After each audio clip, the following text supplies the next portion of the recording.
So let me tell y'all what was just so funny before we started recording. Do y'all see Tequila legs cross? And I looked at it and I was like, damn, I cannot cross my legs. And I can't. I don't think I've ever even tried to cross my legs in so long. But just looking at you, I was like,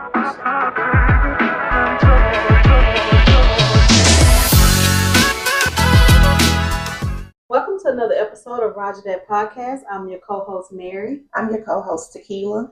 And this is Roger That Podcast, a podcast definitely for everyone. Let me just start by saying, you see we down one. So Carla B is not in today, but she will be returning soon.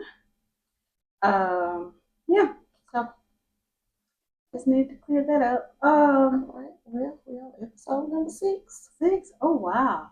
Yep, number Wow, 6. 6. Almost 2 months of consistency. Yeah, yeah. So let me tell y'all what was just so funny before we started recording. Do y'all see Tequila legs cross?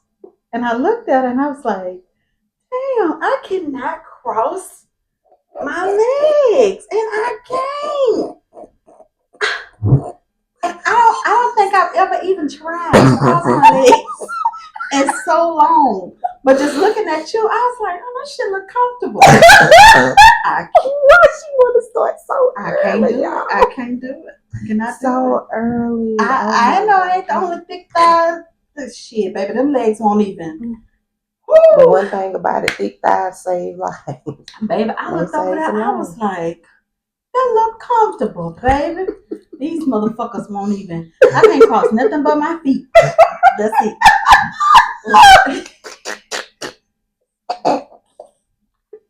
So if you got them thick thighs that won't let you cross them you ain't off the legs, shit, cross your feet. Drop your comment. Say, hey girl, hey, welcome to your community. Baby, okay? just cross your feet. Now, when you bitches can't cross your feet, it's a problem. Now, we need to talk about some other stuff, but you can't cross them legs, baby, cross them feet, because I can't. I'm like, that shit look, baby, look at this shit. That's all right, though. Oh my God. It's too funny. Cross your feet. Oh Lord. Well, we always start off a little with a recap of the previous show. So episode number 5, we talked about have gender roles changed. Basically in reality they have, but it's not for the worse. Whether it's the male or the female, we both have strengths that we can contribute to a relationship to make it whole. Values are lacked in relationships now. So I think we need to normalize valuing each other's worth and the asset to be a better union. Yeah, listen. You said the change of gender roles is not a bad thing, and it's not. It's not. Some stuff, like I say, I think still should be gender roles. How we talked about the trash and stuff, but when I was single, I took my own trash out. Just so much of that. But the change is not bad because women's rights, you know what I'm saying, has become like a thing that's talked about. You know what I'm saying? Yes. Like we don't really, back then women was what they said barefoot and pregnant, and now like a lot of women are the head of the household, like supports the household financially, and stuff. So it's not a bad thing, but some of y'all women gotta not want to act like a man and want a man, and some of y'all men gotta not want to act like a woman and want a woman. Yes, turn down the alpha female and the sassy man. That's what I always kind of like. You being sassy, don't be sassy. So yeah, let's add a little more value into each other, regardless whether if you're a male or a female. All right, so today, let's talk about what we do in real life. How has work been? Girl, I don't want to talk about work because now this week been pretty. I ain't even gonna hold you. This week been a solid 6 out of 10. But last week, y'all know I was about ready to have a workplace shoot. I don't know if I'm supposed to say that. Pew pew pew pew, whatever. But like, it was not in real life. Not in real life. You ain't gonna do that. No. But it's just that like just being a woman, and not only just a woman, a black woman, like I didn't realize like was never my position and my job was never created for a woman, not only a woman but a black woman. And so, I be tested a lot, but they also know too, like I don't play, like, I'm very smart. Like I just didn't wake up and was given, that job. I just didn't wake up and, it was handed to you. Yeah, It was just set in your lap. You earned that position. Yeah, I just didn't wake up making six figures. I worked hard. Like I earned to be where I am. And sometimes I have to remember that, because you'll get lost in like, like this job is doing something, I'm doing something for the job. Like me being who I am, me being, in my position at that job, it goes hand in hand. You know what I'm saying? Like that's why I always tell people, like, don't be afraid. Like last week, it really showed me like I wasn't afraid. Like if this don't work out, they got the same position somewhere else that will value who I am and what I bring to the table and my knowledge. Even though I love my job, and it don't even be so much the job; it just be the place. Like when you don't work somewhere for so long.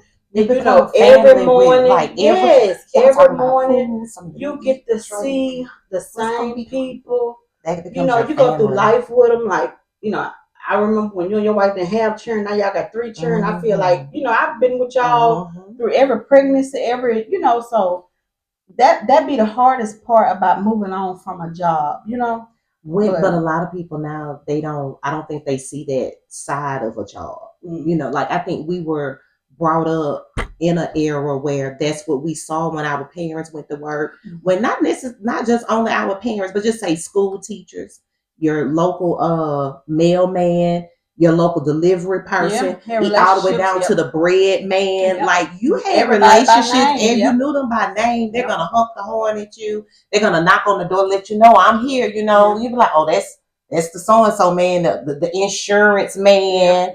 All of those people played roles in our lives because I think like I was with my grandparents a lot. So especially like with the insurance lady, like they coming in, and they got their little drink right there, and they come to the house. Come to the house. You had your A-blood person. Oh, girl, yeah. And Mary Kay. That skin so soft. Yes, skin so soft. Skin so soft. Was it really for mosquitoes? They had the mosquitoes. They still had a lotion. There is someone out at the flea market that still sells it. Seriously? Yes. And if I can ever think about it, I will go out there and get me 2 of the big skin like that is I'm gonna have to go take my mama. Lotion. She used to have that lotion in that burgundy container. It smelled like powder and something else. And it was a little perfume. I can't think of what it was. My grandmama always bought that for me. Like that was my little powdery scent. Little cute little scent. That's what I call it. That's funny. But yeah, like we had a fruit man. Like he used to come through our neighborhood. We used to have a fruit man. I think he used to go everywhere and preaching. And it was so crazy because he died. Oh, it's been some years ago now, but we was like grown, like young 20s. He passed, and I remember like the street dudes putting him up on Facebook, like, "Damn, man, the fruit man gone." Rest in peace. I remember that. So, I remember that. Yeah, so like, he like, and he was a white man, and you better not touch him. And he hung out that window like his arm hanging out the window, driving that truck. And it's 100% black area. You better not mess with him. He was protected. He was loved. You know what I'm saying? So when he died, like it's been, oh my gosh, it may have been 20 years ago now, but I just remember like people putting him up on social media, like, man, the fruit man gone, and it's like street dudes and stuff. So everybody, he played a part in everybody. Like, because I remember, when some children didn't have money to buy apple or something, he would give you one. Yeah. So I remember in Thomasville we had my friend. That was the man that drove the ice cream truck. Yeah, he'll blow the horn. What was his name? I don't remember what his name was, but he was like, "Hey, my friend." So that's what everybody called him, my friend. I wonder, was it Mr. Lambert? Mr. Lambert was the best.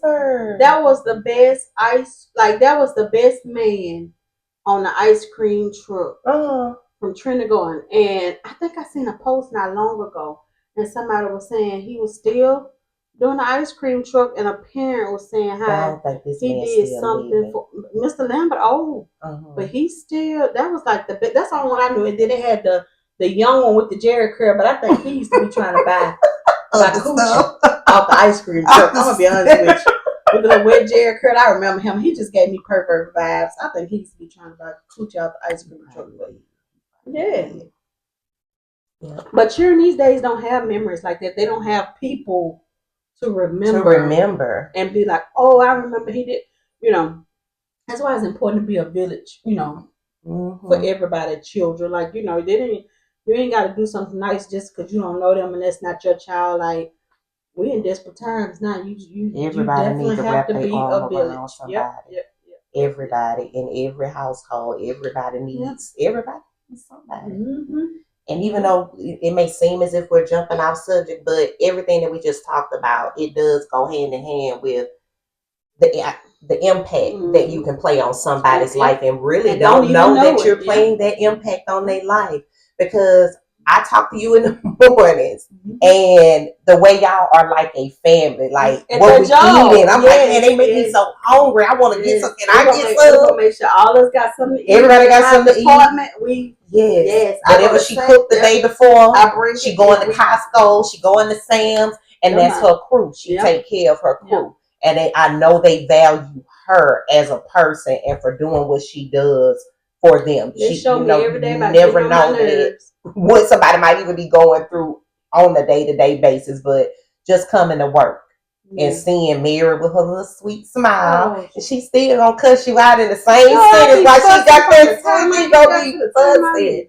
She's gonna be fussing, but she can definitely. She has that sweet spirit. There's a sweet spirit in this place. Thank you. A sweet spirit. Thank you. Yeah, that bitch still ain't that cross her legs.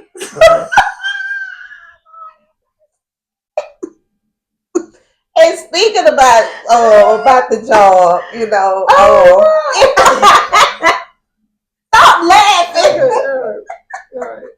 You laughing. But just like Mary, she plays an important role in her job. In my role, my title is an adjuster, basically an desk adjuster.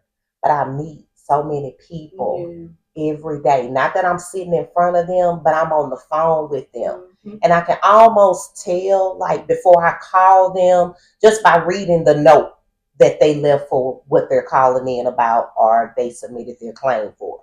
It can kind of tell me, like, what type of person I'm going to be dealing with when I get on that phone. And sometimes, a lot of times I'll be like, okay, I kind of figured that this was what it was going to be. I've learned my job to the extent of I know which type of claim is going to be the most hellified type of claim that I'm going to have to deal with. And it's mainly water. It's definitely water claims. Those are the ones that's going to take the longest. People worried about coverage. Where is this going to come from? Why is that going to happen? And to talk about that part of my job, it has played a major role or impact on my life. It has scared me so bad to even want to be a homeowner. Because everything is on you. Yeah. Everything that whatever upgrade, whatever breaks, whatever, you don't have a landlord to come call. You can call Mr. Roto-Rooter, you can call Mr. HVAC guy, but you gotta have that check, boo. And if you don't have it, and I think a lot of people are caught up on becoming homeowners and feeling that society made them feel like at a certain age you're really supposed to be a homeowner. In reality, I never visualized being a homeowner. I kind of always visualized living just how I live right now. In a townhouse. I don't know why, but it's just like I visualize talk about that all the time. I told you one time, I was like, and I think we own a home because I'm married, and that's like my husband dream and all that. But I always say jokingly, well, I don't know now if it ever happened. If I ever get divorced, I would never buy a house. I always say that I'm gonna get me an apartment somewhere, preferably Houston, that looks over the city. I'm talking about 360 glass views. I'm not going to buy a house. I probably wouldn't even live in a house. I just want to live in like the nicest apartment, So like she said, when something break, I can call somebody. I can call somebody. Yeah. They have the insurance. Of course, have your renter's insurance. Yeah. I've had renter's insurance, and I didn't even know renter's insurance was really a thing until maybe like 2015. So probably a little over a decade ago. An apartment complex that I moved to, and they required me to get renter's insurance. And I'm like, I never even thought about having renter's insurance. But that was something I'm like, okay, that's definitely a benefit. But what I've also learned is that just because they selling it to you don't mean that they gonna cover what you think and gonna be what you think.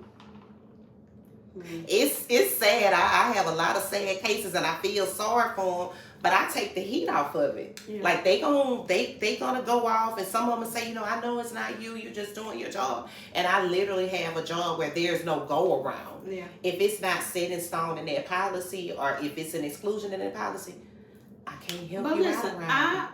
I cannot beat insurance down. I think insurance got so strict and so bad because of so many people fraud, abusing the system. Yeah, like so many people, doing. Because I remember growing up, insurance ain't used to be like that. When I had my first car, I had a wreck. It used to be different, but so many people have just neglected it and just beat the system frauded down. And just did so much wrong by it. To that's why y'all don't think the insurance people gonna buckle down and do things different. You know what I'm saying? That's just like if somebody kept doing the same thing to you, you gonna change. You gonna change. So sometimes as humans, we have to take responsibility for why things are the way they are. Mm-hmm. So, yeah. Hold ourselves accountable. Have to hold yourself accountable.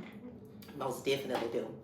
And that kind of brings me to another question. Do you think that your profession can help you with you've been instilled with knowledge that can help you with somebody else in the future when they are making a major life change?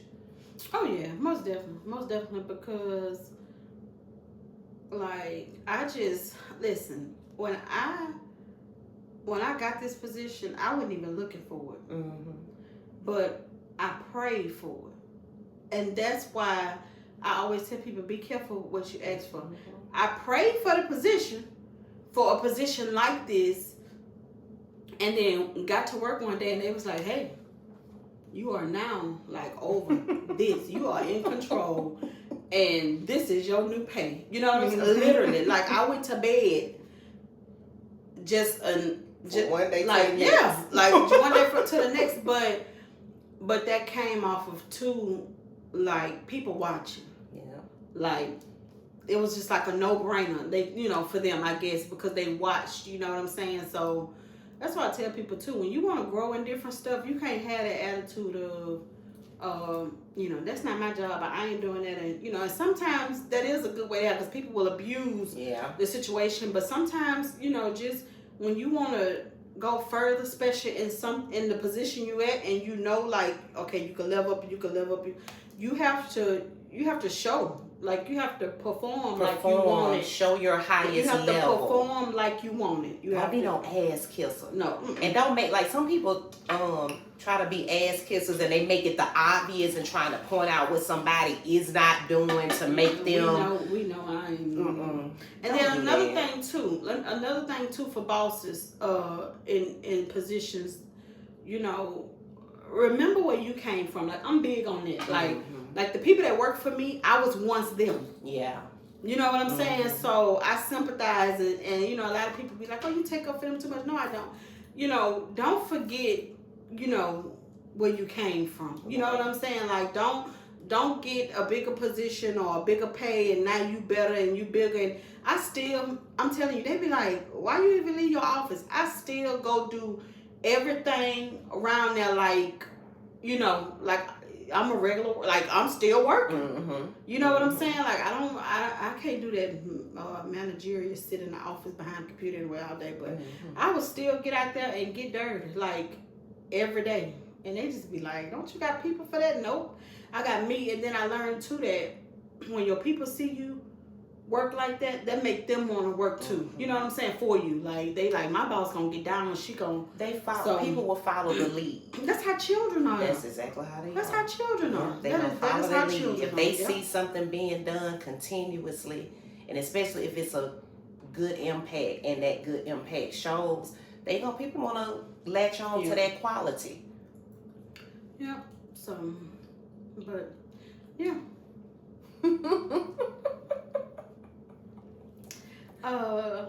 I've been feeling a little. I got my little bob back.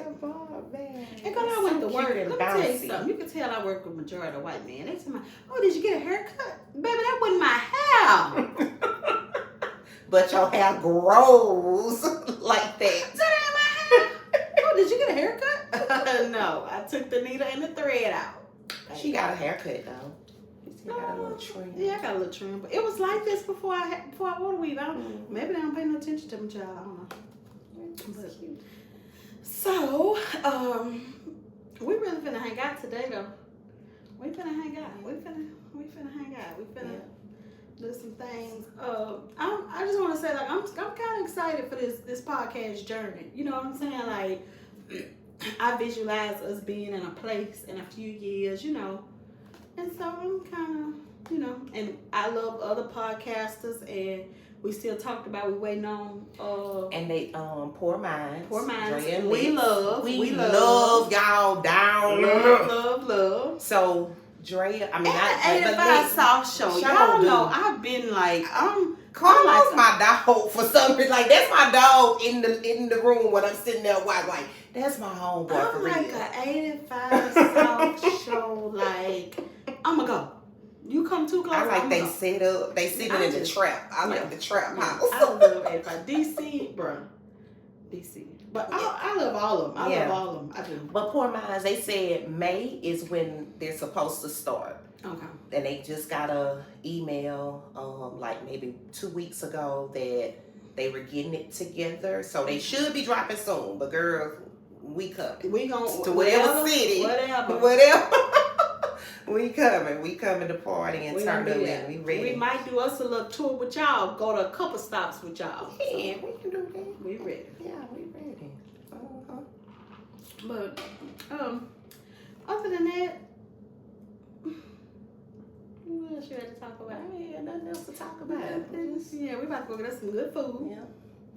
And I'm gonna get to go to the stores. Yes. Oh my gosh, she always talking about stuff. Every time I'm on the phone, what store you at now? When I come there, you gotta tell me that stuff. So we gonna go to some stores. I need some good. We'll get some food. Perfume. Yeah. Smell good. So we about to have a good little day. And it's sunny outside. It does have a little rain in the forecast, but I don't think that's gonna that's not gonna be a hindrance. Yeah. And I just want to talk about one more thing before we end this episode. It won't be long, but episodes gonna differ. Some might be, but I've lost my cousin a few weeks ago, and then we also lost a family friend yesterday. At our age, we never used to have to worry about like death. No. You know what I'm saying? Like, yeah, you had people that you knew die every now and then. We never had to worry about death. And this some advice that I'm gonna give that I need to take heed for myself, but it's just a couple people that God just gonna have to just pull me through. But if you have any issue with any family members or friends that you're not talking to, like, make it right. Especially if it's this stupid, silly stuff. You know what I'm saying? Just apologize and keep moving. You ain't gotta be their best friend. You ain't gotta go to their house. You don't have to be, just know in your heart that you fixed it. Because things are just things are so scary. It's too scary. Yeah. I don't want to wake up tomorrow but it's us. In reality, we are what they consider the old people. You know what I'm saying? Well, even our they age, call us auntie, but it still wasn't like that. You don't just always see it. But now it's too often. Yeah. It's very often. It's all close to home. One of my classmates, well, she was a couple of years older than me. Her mom passed. And my condolences out to Courtney and her family. But her mom passed. I didn't know that her mom was a school teacher, but I just remember her mom from back before I didn't know that was her mom until we were good and grown, like maybe a few years ago, just from being on social media. But as I get on social media, it does give some sunshine in my heart and my soul for all of the good memories. How she impacted so many students. Oh, yeah. Her appearance, like I remember her because she wore this, like, it's a certain type of way that she wore her hair, and probably to the end, she still wore her hair like that. Mm-hmm. But I remember a few months ago, I saw her daughter made a statement about the grieving process while someone is still here. And that actually hit home to me because I think about when I started really grieving my grandparents, Big Mama and Papa, because we always went to church. I sung in the choir, and Papa sat over there, Big Mama sit right there, and because I didn't have, like, they weren't there for me, it was like, this didn't feel right. I would go to church and I would cry, not because of the sermon, not because of the word, it was because in reality, I was grieving them because they were no longer the people that I expected. Like, I didn't feel like my grandparents were going to ever leave. I just thought that they were always going to be here. So not having that support system that I always had, they just kind of did something to me. So I just kind of pulled myself away from going to church. And I'm proud of myself now. I don't go to my home church, but I have started back going to church because it was kind of like it hit going to any church. My grandma Ann, because she's gonna go to every, like, she gonna go to everybody's church. She gonna visit. Amen. They going to everybody's church. They gonna be in church. Like, they known for church. But that is a process. Go to everybody's funeral. She ain't gotta know. She ain't gonna listen. If she know, I went to church. I went somewhere. I saw them sitting at the picnic. You just had one interaction with her, and you died. She come. My mama coming, baby. Yeah, my mama is coming, but and that's important too. I mean, some people don't care, and I know, I really have it. Like, I really don't, but it is important for when you leave, for people to remember you a certain way. Like, and as mean as I think I am, I must not be that mean because everybody loves some people gonna be like, they gonna have something to say, which that's normal. Which I remember the pastor at my cousin's funeral a few weeks ago. He said, if you don't have no enemies, you ain't doing something right. I think that's true. So I don't mind nobody not being fond of me, but what I have learned in the last few years is, like, just some of the things people say to me, and I'm just like, me, little old me, like, the impact, and at that moment, like, I don't be like, or nothing, but when I get by myself, I do kind of reflect on it and be like, I really made that impact. Yeah. So people. When I leave, people, a lot of people gonna be like, oh, it's gonna be more good than bad, basically, right. And that's how you want to lead the world, So you do. Yeah. I feel the same way about myself. Yeah. Oh, but people will think that I have this huge confidence about myself, but I don't have such a huge confidence. I have to walk myself through, and I have to talk to myself a whole lot to step out in the light that that other people see me in. And sometimes if I have a video and I look back, I'll be like, well, I guess that's what they see then. Yeah. Maybe that's what they see. But my aura, a lot of people say I have a good aura. You're just the sweetest. That's why don't play with her, please, because she just leave her alone, please. One thing about it, every person that's my friend, they like, don't play with tequila. No, like, don't bother. She don't bother nobody, child. I don't. If y'all said I did it, I probably did. Shit. I ain't no angel though. I'm not an angel, but for the most part, I'm gonna try to keep the peace. I like to keep the peace in any situation. I can come off a little bullish sometime, but I don't be trying. She don't. And when she do, she wanna instantly apologize. What the fuck? No, you meant that. Stand firm. You stay there. Stay right there. Shit. Your hand on your feet. That's what you said. That's what it is. That's what it is. But yeah. So we about to go and find some food or something. Something out here in Baton Rouge. Yeah. Well, as usual, remember to like, comment, subscribe, and share. And we hope y'all enjoyed our episode number 6 of Roger That Podcast. 6. Oh. Bye.